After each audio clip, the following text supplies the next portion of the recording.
Hello everyone, welcome to our Let's Play series of Planescape Torment. This is Colonel RPG as usual, and I'm very happy that you chose to join me today here in the Smoldering Corpse Bar, where we are spending a lot of our time, but it is very, very fun. Last episode we talked over here with Will Ilquix. We solved, well, kind of really, a little bit solved the situation with Dakon, which was amazing and awesome, very interesting. And now we're gonna deal with O over here.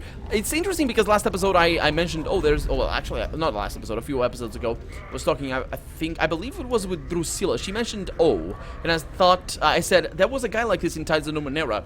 The funny thing is, right after I recorded that episode, somebody commented on the precise video where I meet, is it Q or is it O as well? I think it is O, another guy named O in Tides of Numenera. And they said, oh, that O guy is like one from Star Trek. Now, I've never seen Star Trek, but I wonder if it is. I wonder if this guy is the original reference, whereas the one from Tides of Numenera supposedly would be a reference to this one. You see a man standing stock still. He isn't moving a muscle. On closer examination, it appears that he isn't even breathing, just standing. His eye sockets are empty holes in his face. Contained within their bounds is a flat gray light that seems to dance with possibility. Looking into the sockets, the eerie, empty feeling of a limitless void shivers through you, as if you had gazed into a sliver of eternity. The head slowly swivels towards you. You notice that no muscles appeared to move under his skin as he turns, and he speaks in a pure bell-like tone. Well met, wanderer. Have you forgotten again, haven't you? Or you have forgotten again, haven't you? Do you know me, stranger? As he opens his mouth, you get that feeling of eternity again. Inside his mouth, you see no tongue, no teeth. It's almost as if this man were a shell surrounding an illimitable expanse. Have spoken with you before, and always you forget. Your endless quest to discover yourself ends always in your amnesia. You draw close to the truth and recoil. Let us hope that you have the strength to endure your existence. I did mention before that this whole situation of amnesia could be a situation where we force ourselves to forget for whatever reason. And that's a hint. But before now, it was simply a theory. And now we have one hint, which is not that much to add to the tally, but it's one tally right there. Anyway, so what do you know of me? How do you know this? I know that you, like a fly, rise up from the wreckage of your old shell, buzz about for a time and curl up and die at the window of truth. You bumble about the pain, seeking the light without any plans to your actions, and fall exhausted when you fail. You alight on others to feed from them for a time, and move on with no regard for them. Have watched you come here and listened to your words, and watched you move away no wiser. Will you learn from my mistakes, Seeker? I guess. Who are you? I am O. Emu. Emo? Could be. Imo? I don't know. For some reason, when he speaks his name, it sounds like he's speaking of much more than a single letter, as if the speaking of his name contained untold possibilities and nuances. No human tongue could ever create such a sound. Well, okay, so I have no idea how that would be said. That O, but sure. What sort of name is that? It is my name. It is the name of a portion of eternity. No, there's no O in eternity. Well, unless it's a different letter anyway, a different language. I am a letter in the divine alphabet. Understanding me leads to understanding his existence. I am writ in the true names of half of everything. My being encompasses truth. I am mathematic, organic, metaphysic. Are you perhaps zero rather than O? I think he might be zero. Untold possibilities. I think he might be zero. So what does that mean? The divine alphabet is writ in the name of everything that exists, from the seed at the hearts of the elemental planes to the core of the great beyond, my brothers, sisters. Well, that's siblings, but sure. A single word translates into the two in your mind. Yeah, but it should be siblings, right? Huh. Anyway, and I reach across all that is, was, or even shall be, or ever shall be, but not the things that will never be or never were, and are not. Okay, Why? He reaches across all of that. Huh. We are thought, and reality, and concept, and the unimaginable. So what are you doing here? Why, I am watching the ebb and flow of mortality. And what do you see? You mortals are like wasps. You build your lives and nests from the slimmest of branches, and when the wind shakes your home and life free, you seek to sting the wind to death, instead of realizing your foolish mistakes, attempting to repair the damage you have caused yourselves, and learning from your experience. You bring harm to any who have the misfortune to blunder near you in your time of pain and distress. My advice to you, and to all mortals, stop acting like an insect, and start acting sentient. Well, I don't act like that, but, you know, I think that's a very good advice, but doesn't apply to me. I'll think about that. In the meantime, answer some more questions. What was that you were saying about the divine alphabet? Okay, so he goes back to that. Yeah, I want to ask about the great beyond. You would not understand. No mortal possibly could. It is beyond the powers of comprehension of all, but the most powerful of powers. And once they understand, they move beyond the veil of mortal comprehension. I can explain it no more than that. Perhaps sometime you will understand.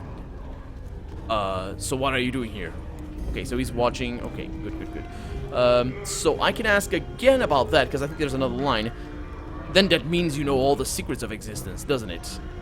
I know parts of many of them. Without a connection to my brothers and sisters, I am but a letter. Alone, I am a symbol. Combined, we are language and power. So you don't know the secrets of existence? I do not say that. A letter is still a powerful force, even on its own. Allow me to show you. And he opens his mouth wider and wider still. The mask of his face stares around his eyes, mouth and nose, revealing the hint of eternity you glimpsed earlier. You are lost in it, adrift in it, a part of it. You return to your mundane senses and realize that O has vanished. Oh boy. Yet somehow, your horizons have expanded. Enlightenment has brushed you, however briefly, across the brow. That was indescribable. Wisdom increased permanently. Oh, I wanted to talk about other things. Oh, well, I just increased my wisdom. What does that actually mean? Does it mean that I can remember more spells? Not as such, no.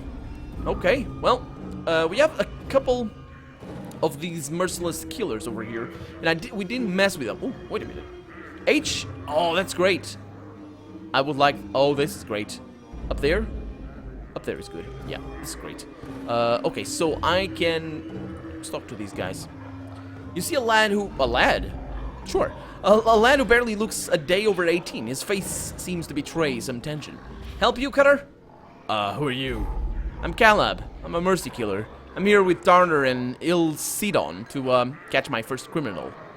What can you tell me about the mercy killers? Well, sorry. I have to get used to saying that now.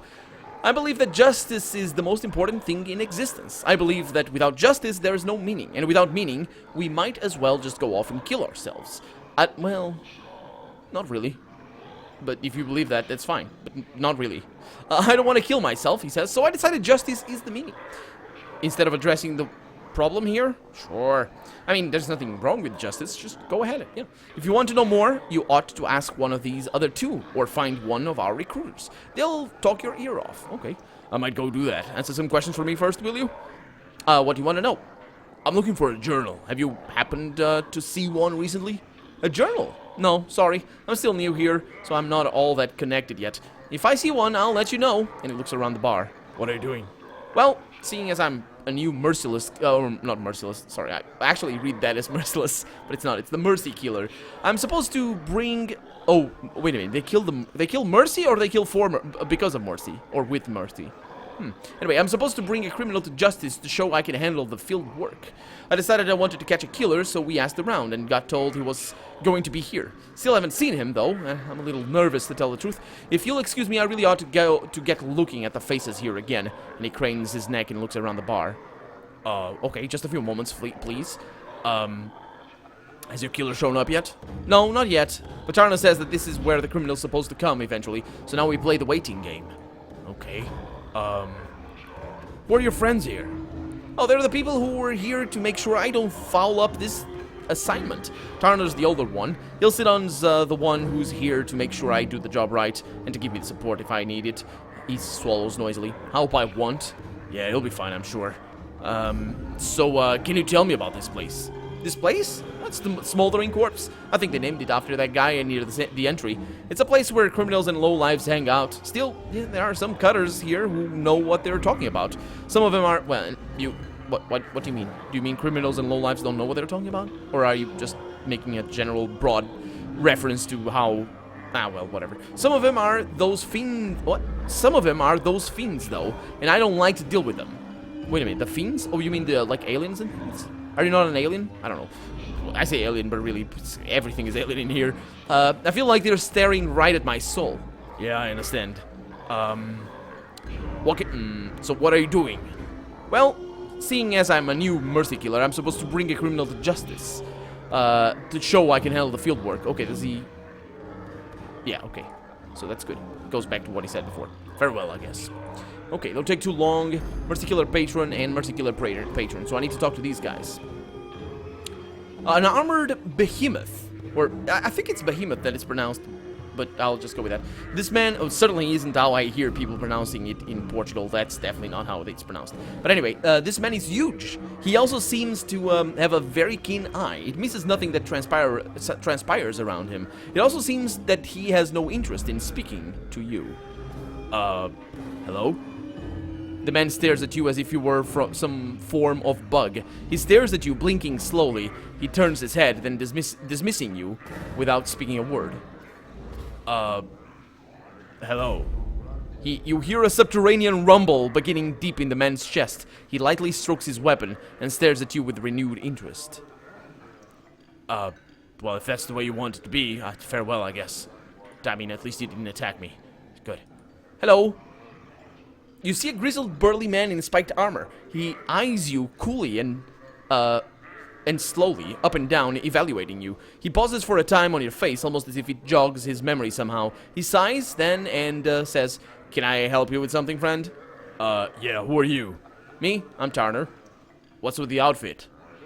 It's an uniform of a kind. We're the Red Death, Mercy Killers. We're the justice folks. Someone commits a crime, we bring him to justice. We right wrongs, too. You want to know more? Go talk to one of the recruiters. Well, fair enough. Actually, would like to know where your recruiters are, but sure. Did you recognize me? I thought I did, but those pictures are centuries out of date, and the suspect would be dead by now. Of course, these are the plains, and stranger things have happened. Still, if you're the feller I'm thinking of, it looks like you've served your sentence by means of pain. What can you tell me, about this person you're talking about? I mean, just curious. There was a particularly brutal criminal, from what I understand. This was, of course, centuries ago. Immense strength, they said, and enough anger to tear the head from a barrier. Not a sod to be messing with. The word is, he got himself surrounded by a Red Death patrol, escaped through a portal, and hasn't been seen since.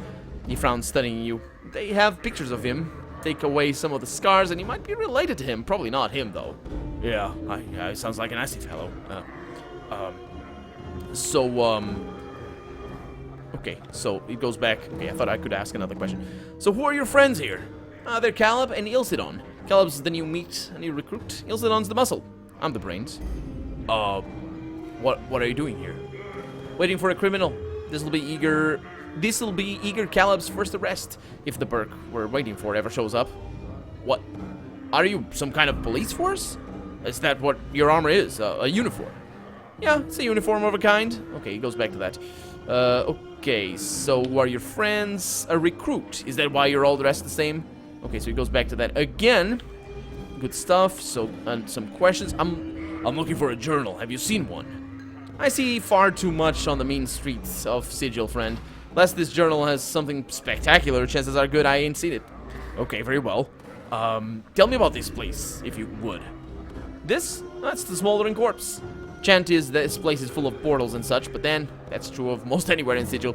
Good cheap drinks, and if you don't mind the company of bubbers and fiends, it ain't a bad place to be. You want to know more about the place? Talk to the bartender or something. Yeah, very well. I'll see you later. Farewell. Okay. Oh, didn't mean to zoom in. So that is the new guy, Smoldering Corpse Patron. I wonder if he's gonna talk to me. Probably not. Can you talk to him? There it is. You see a scruffy, ill-kempt man. He smells strongly of alcohol. Yeah, what you want, eh?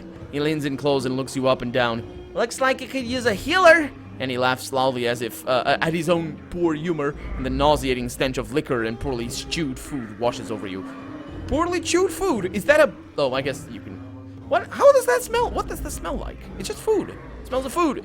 Anyway, who are you? Me? I'm Andor. And he weaves on his feet. Used to be a hell of a fight man, too. But that's before Bob took a hold of me. Friends called me Slappy because I was so good at doing it to people. But now they call me Slappy because so many women do it to me. And when I talk to them, that's great. Can you answer some questions for me? I'm looking for a journal. Have you seen one recently? He pauses for a moment. Well, if you lost it in the hive, there's a good chance some collector somewhere has it. Check out in the hive some more. Find all sorts of stuff out there. Maybe they can help you. Oh, that's a good clue right there. Thank you very much. Thank you very much. So what can you tell me about this place? This place? Smoldering Corpse. Best place in town for a drink. This way, as long as you don't mind drinking here a fiend or two. Nor if you don't mind Red Death poking their heads on occasion. Lots of people here. Lots of interesting things. Lots. I assume you're one of the attractions then. So who's that Burning Man by the entryway? That's Ignis. He's some crazy old coot mage who got the bright idea to burn down the hive. You see the Alley of Dangerous Angles? He done that. A group of wizards got together, did some magic on him, and now he's a tavern theme thing. Mascot or something. My cousin was one of the wizards. No great shakes as a mage, but he sure got his Burke. Good for him, I guess. Yeah, I'll see you later. Good day. Okay, so apparently we did need to talk to the Smoldering Corpse patron over there. And we have Ethel Green over there. The guy's just going around trying to find... Oh, yeah, these are the fiends. But not the one that owes money. Moshai over there. This metal table is carved with talons, knives, teeth, and marks of innumerable tavern brawls. Like the air around it, it is warm to the touch. Yeah, I suppose it would. These sturdy pylons support the ramshackle roof. Hello? Of course. You see someone dressed as a female dustman with a half-empty glass in her right hand. As you near her, she calls out to you. You over here. You notice that there's something wrong about her, and your exposure to the dustman leads you to believe that she's just too lively to be a real member of the faction. But I didn't feel that... Oh, wait a minute. I was gonna say I didn't feel that when we found that dustman that was really weird. And he asked where the Smoldering Corpse bar was. I was thinking it might be connected to her, but now I'm thinking he's probably the Oh, he's probably the thief that was meant to come over here. Or something to that extent. Let's approach her, because we do need to. Hey, Cutter, buy a lady a drink? Not really, no. You're not really a dustman, are you? She looks around nervously and seems to sober right up. Why? Why do you say that?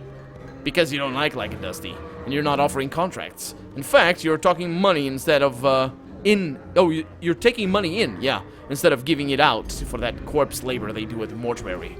She stifles? Yes, she stifles a squeak of terror and hastens to explain. No, I'm not a dustman. I just found these robes in the street and I didn't have enough money to get good clothes, and I heard there was a dustman thief around, but you could probably find him somewhere else in the southwest part of the hive. I saw him, but I hid from him. Please don't hurt me. I'm just not planning to. You ought to know that you're not pulling it off too well. Now, answer some questions. What do you want to know?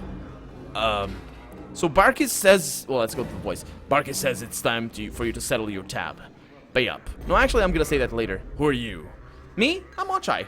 I like to, drink here, and she loses her train of thought momentarily. I'm just a person, you know? Yeah, I'm just a person as well, I guess. Not really just a person, but I guess I am one person, so just a person. Anyway, what is this place? Smoldering Corpse Tavern. Can't you read? You, more bubbed than I am? Oh, boy. Tell me about the other patrons here. Don't know. They're just, people? I don't deal much with people, unless they're buying me a drink. And she looks at you hopefully. Why do you want a drink? She's drunk, but she's also mentioning people. Is she not people? Something was off. Was that what he said? Oh no, I never know where the beginning of, there it is, Mochai. Your exposure, Oh, yeah, okay, so basically she's too lively. That's what's wrong. Who's the burning corpse? He's, not a corpse. He's, some crazy wizard. Ask around, they'll tell you the story. Okay, well, Barkey says it's time for you to settle your tab.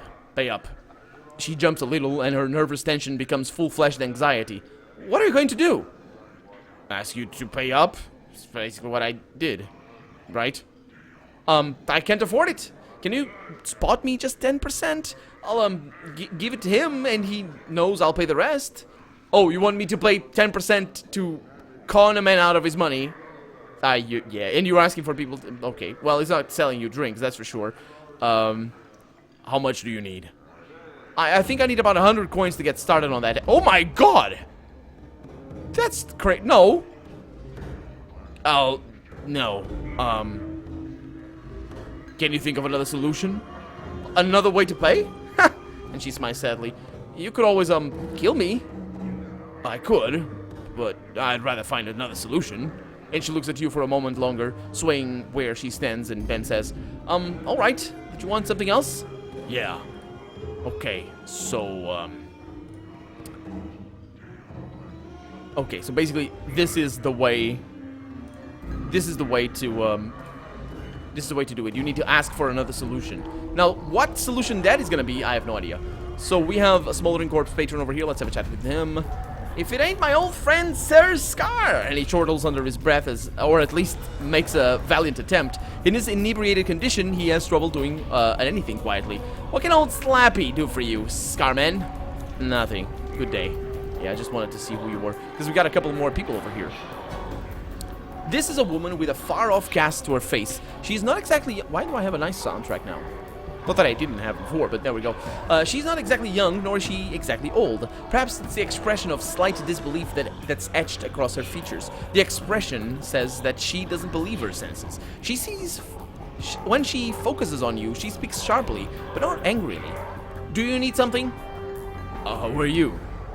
I'm Kiarus Thorntongue. I'm here with my cousin because my uncle doesn't want me wandering the hive on my own. He doesn't seem to think I'm competent on my own. He may be right. I don't know this city or this plane very well. I'm not from here. I'm from the Prime. The Prime? What's that? She cocks her head and looks at you oddly. The Prime Material Plane? The place where the belief the outer planes are shaped of is born? The world? Stars, moons, and so forth? Belief in reality? I sure hope you know what the Prime is, because it's an essential place of planar knowledge. Oh, I do that. It's fine. So who are you? Okay, so she goes back to that. So you're from the Prime. Yeah, visiting, expanding my horizons. The Prime is a fine place to live, but it's a little too, real, I suppose. My uncle gives each of his nieces and nephews a few years in the plains and allows us to remain here if we so desire. I think I might so desire. I'm fascinated and repelled, but then I suppose that's the nature of the plains, isn't it? Well, as I understand it, yes. Do you have enough knowledge to give me some answers? Ask away. I'll answer if I can. I'm looking for a journal. Sorry, I'm new in town, and I can assure you I haven't seen anything that I'd recognize as a journal. Though I am told that something that appears to be a person could in actuality be the journal for some other creature. I'm still trying to get my head around the philosophy here. It's a little overwhelming. But they say, if you stick with it, it becomes much easier. Yeah, that's a relief. What can you tell me about this place? This is, I understand, the Smoldering Corpse Tavern, named after that fellow near the entrance. For what I can see, it's a dive where scum mixes with cream to create an entirely unappetizing new flavor. Of course, being from the Prime, my perceptions might be jaundiced. That's a word right there. Yeah, that's possible. Things are not always as they seem here. Who's that Burning Man in the entry? Oh, that's Ignis. He attempted to burn down a portion of the city some time back. Centuries? Anyway. And was punished for being turned into a leaving flame. A nasty fate, but fitting for a known pyromaniac and arsonist. From what I have read, it'd be best to leave him well alone. Yeah, I haven't talked to him yet, but I am planning on talking to him in the future, but... How do you know so much about this place? Aren't you a Prime? The Uncle Celian and I share is a wizard who makes his home here. He brings his relatives to the plains on occasion to show them the delights and horrors of the multiverse. I wanted to be sure I was ready for the trip, and so I prepared myself extensively. I probably know more about the city than my cousin, who's lived here his entire life, and she gestures disparagingly at the man nearby. Yeah, that's quite an uncle. What was that you and your friend were saying about Sigil? He's not my friend, he's my cousin.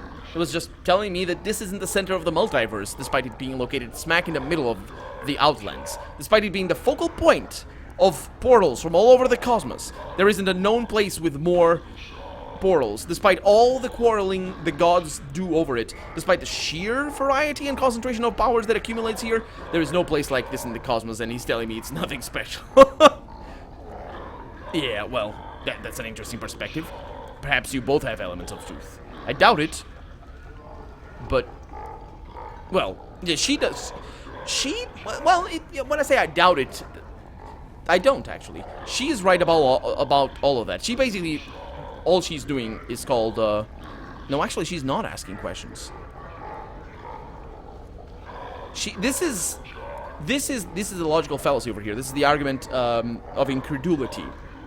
She's not asking questions, which is another fallacy. I think it's an informal fallacy, not a logical one. Yeah, yeah. But let's just go with sort of a middle of the road kind of approach. Perhaps both of you have elements of truth. Perhaps you're correct, she says, but I find that such relativism is often beyond me. Either the place is important, or it's not. Paradox may fuel the planes, but there must be sense to it somehow. Well, not necessarily. Really not necessarily, but I haven't time to argue with this right now. Instead, I'd like to ask you some more questions. Actually, I don't. I'll see you some other time, maybe. I don't know why I bother talking to you, says her cousin. Well, neither do I, she says. Yeah, they were having a conversation. I didn't read it before. You might have read it, though, if you paid attention, but I wasn't, because I wasn't looking at things. Anyway, that's gonna be that for right now. I am Colonel RPG, and this has been Planescape Torment. I really hope you've enjoyed it, and if you did, go ahead and leave a comment, like the video, but above all, thank you so much for watching. Thank you so much for sticking with me, just because I've been here for so long. I've been enjoying this place a lot, but I know we haven't changed our place in a long time, and for that, you have my thanks for staying with me through the Smoldering Corpse Bar. So, yeah, thank you very much, and I'll see you next episode. Bye-bye!